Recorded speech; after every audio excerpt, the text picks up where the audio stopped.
Hello guys, good day. Ngayon gagawa tayo ng lumpia. Mayroon tayo dito bell pepper, mayroon tayong bawang, may spring onion at saka carrots at saka sibuyas para tayo ay healthy. At saka ilalagay natin dito sa vegetable chopper guys.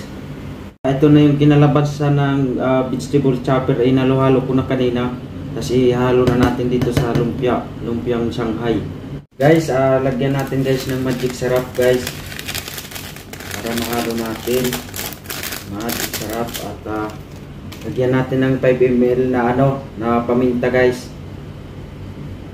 Ganun din 5 ml na garlic powder, pero okay lang kung walang garlic powder kasi marami naman tayong garlic powder. At saka lagyan natin ng isang kutsarang sugar. Tapos lagyan natin ng asin. Siguro 5 ml siguro na asin guys. Yan guys. Guys, halo-haloin natin guys. Ito na yung lumpia. Okay na to guys. Pwede na to ibalot guys sa lumpiang Shanghai. Guys, ito na guys, balutin na natin guys.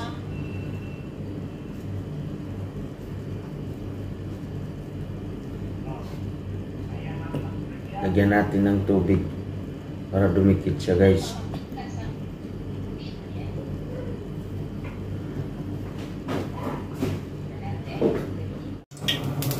Guys, ito yung prito na natin guys, yung lumpia.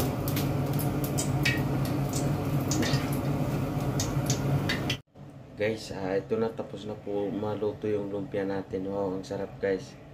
Ang sarap guys ng lumpia natin. Oh. Ito na po ang kinalabasan guys.